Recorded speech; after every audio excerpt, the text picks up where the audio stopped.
Le dernier quart d'heure de Smart Bourse, chaque soir c'est le quart d'heure thématique. Le thème ce soir c'est celui de la transparence et du langage clair appliqué à l'information d'entreprise. Ça c'est le combat de Labrador et c'est même plus précisément le combat d'une vie pour Laurent Rouirès, le président de Labrador. Bonsoir Laurent. Bonsoir. Je suis ravi de vous retrouver. Alors, 12e édition des Grands Prix de la Transparence. On 13e, a déjà... 13e. 13e. Pourquoi j'ai eu 12 moi? Bon bref, j'ai un an de retard. Bref, on en a déjà parlé les années précédentes, donc 13e édition. Autant pour moi, on va raconter effectivement le palmarès, bien sûr. On parle de la transparence et je le disais, du langage clair appliqué à l'information d'entreprise, souvent une information réglementaire, mais pas que. Mais je voulais que vous nous rappeliez un petit peu l'enjeu de la transparence en général, sans même... qu'on se focalise sur l'information d'entreprise en tant que telle. Pourquoi c'est le combat de votre vie? Pourquoi c'est un enjeu aussi important? À quoi ça sert la transparence, Laurent? La transparence, ça sert à créer de la confiance en l'information. C'est-à-dire croire en une information. Si elle n'est pas transparente, on a toujours un soupçon sur la qualité de cette information. On a fait plusieurs études avec BVA sur le sujet. La même information, claire ou pas claire, vous croyez davantage à celle qui est claire à 60%. Donc il y a vraiment des choses concrètes. Puis aussi, c'est pas gagné d'avance. La transparence, c'est un combat. C'est un combat. Plus que jamais aujourd'hui, Laurent. Il n'y a jamais eu autant d'ennemis de la transparence qu'aujourd'hui. Oui, la défiance. L'ennemi de la transparence, c'est la défiance. Je ne crois pas. Je ne crois en rien. J'ai pas confiance. Et plus c'est gros, moins j'y crois. Ou au contraire, je crois en tout et n'importe quoi. Alors du coup, la défiance, c'est je ne crois pas à ce qu'on me raconte, je ne crois pas à ce qui est officiel, donc je crois à n'importe quoi. Et la défiance, c'est facile. Parce que c'est le système 1 du cerveau. C'est binaire, c'est le réflexe. Donc je n'y crois pas, et vous pouvez me raconter ce que vous voulez, n'importe quel expert, je n'y crois pas. La transparence essaye de démontrer. Donc pour ça, il faut que faire simple et clair.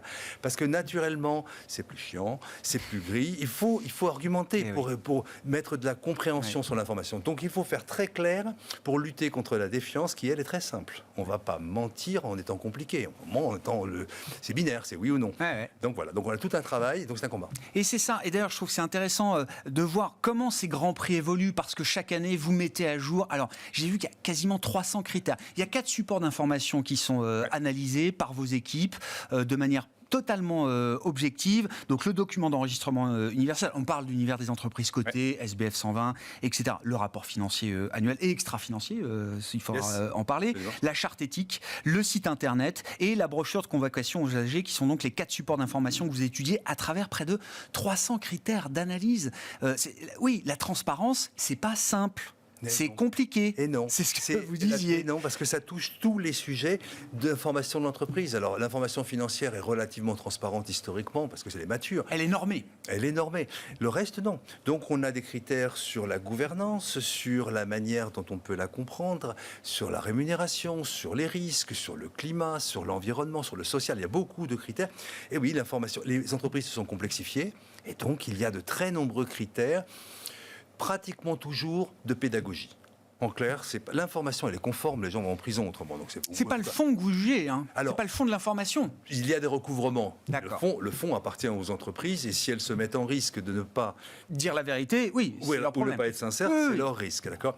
Mais à partir de là, ça ne suffit pas. L'information doit être claire, facilement compréhensible, facilement lisible. Et d'ailleurs, ce qui est intéressant, c'est dans les critères, vous avez rajouté, alors je crois, 25 critères liés à la transparence et une quinzaine de critères liés à la clarté du langage. C'est nouveau, oui. C'est ça, c'est nouveau. Et d'ailleurs, ça fait baisser les notes.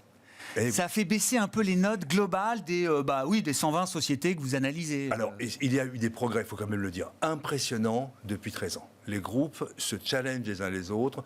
Le fait de présenter les meilleurs, ils sont tous benchmarkés et franchement, une illustration qui est créée est reproduite la plupart du temps par les autres. Donc franchement, la pédagogie monte, les entreprises sont de meilleur en meilleur.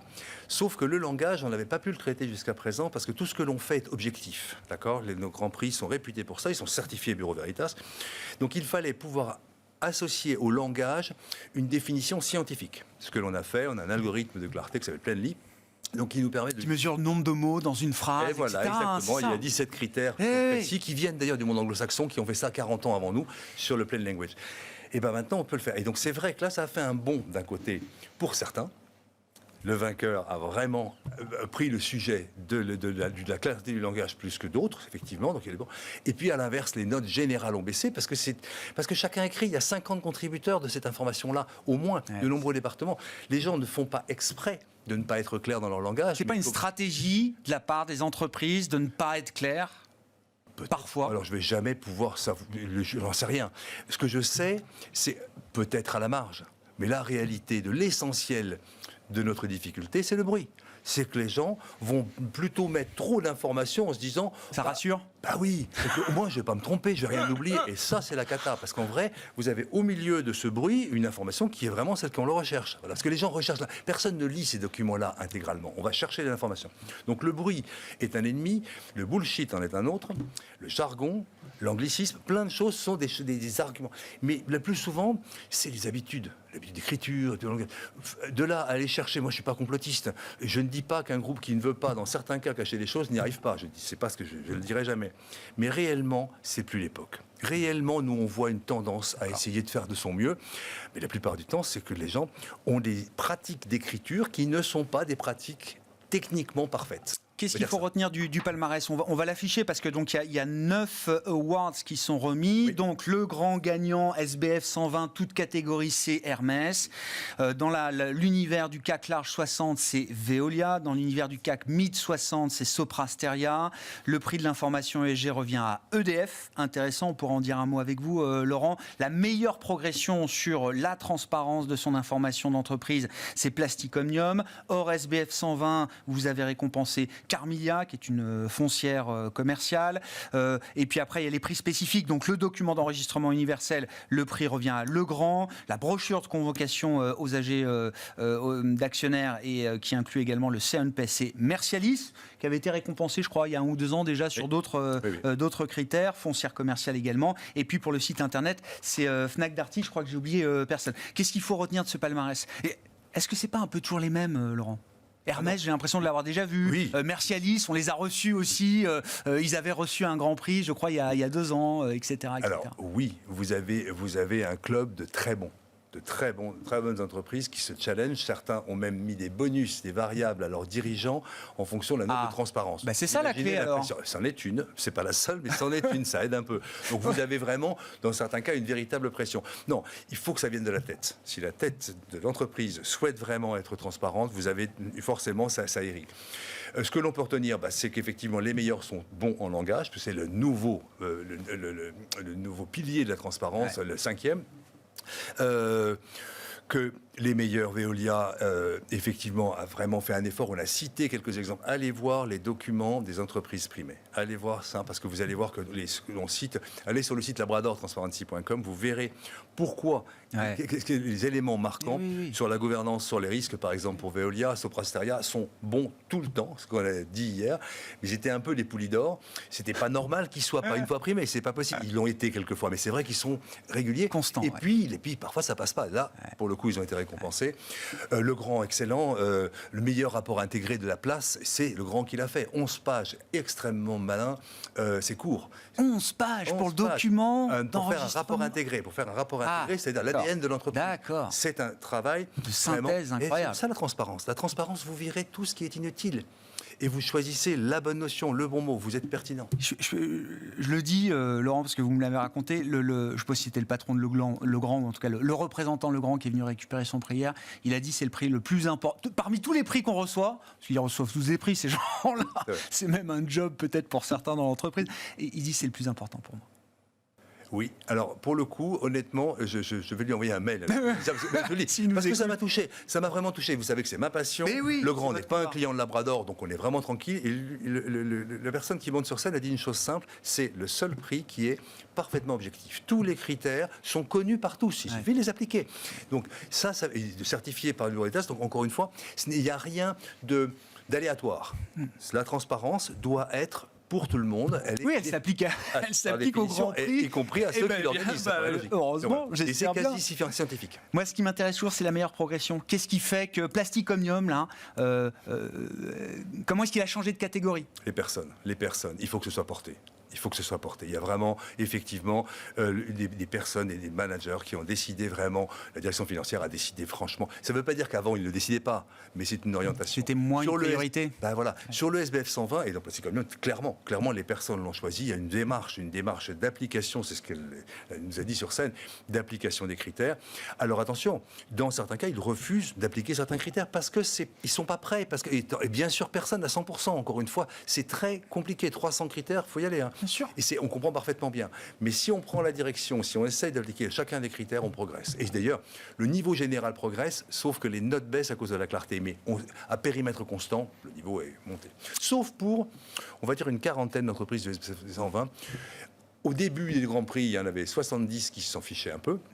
Maintenant, il en reste 30 ou 40. Voilà. Donc, comme maintenant les résultats deviennent visibles, y compris les moins bons. Et vous publiez toujours tout le classement. Alors, on le publie, on ne publie pas encore les notes, mais ça nous est demandé activement. Donc, c'est vrai que je ne saurais recommander aux entreprises qui savent qu'ils sont mal notées de bosser parce que ça va se savoir maintenant. Et surtout, on ne peut plus ignorer les critères qui sont appliqués par l'essentiel des autres. Dernière question rapidement, Laurent, parce qu'on n'a plus beaucoup de temps. Donc, il y a un award de l'information ESG qui revient à EDF. Est-ce que la pression générale sur les entreprises, sur ces critères extra-financiers, est-ce que la communication autour de ces critères extra-financiers ou de cette prise en compte des enjeux extra-financiers, est-ce qu'elle est claire, transparente, disponible, accessible ? Alors, elle ne peut pas l'être. On est sur une bascule, sur un tsunami, comme a dit Jean-François Cirelli il y a quelque temps, le patron de BlackRock. C'est qu'aujourd'hui, les réglementations ne sont pas encore là, permettant de pouvoir vraiment faire les choses. C'est pas assez normé, c'est pas assez standardisé. En revanche, dès maintenant, parce que tout le monde est vraiment concerné par ça, une entreprise comme EDF, et l'an dernier comme Schneider, mais EDF, c'était vraiment pas facile pour une entreprise d'énergie aujourd'hui. Très intéressant. Et donc, c'est absolument remarquable. C'est-à-dire que là, ce sont des engagements clairs, ce sont des prises de risques, des choses qui permettent de pouvoir réellement comprendre quelle est la démarche précisément. Ce n'est pas du tout du bullshit. Donc tous les meilleurs sont vraiment pointus sur le sujet, même si les normes ne sont pas mises en place. EDF qui succède à Schneider Electric, c'est ça, pour ce prix de l'information ESG. Schneider qui, une entreprise peut-être les mieux disantes au monde sur cette... C'est historique chez eux. Et donc bravo à EDF, parce que là, pour le coup, comme c'est un focus général de tous, ceux qui gagnent ce sujet de l'ESG aujourd'hui ont vraiment bossé. Ouais. Ils sont vus par tous. Merci beaucoup Laurent. Laurent Rouérez qui était avec nous, le président de Labrador, au lendemain donc de la 13e édition des Grands Prix de la Transparence. Plaisir.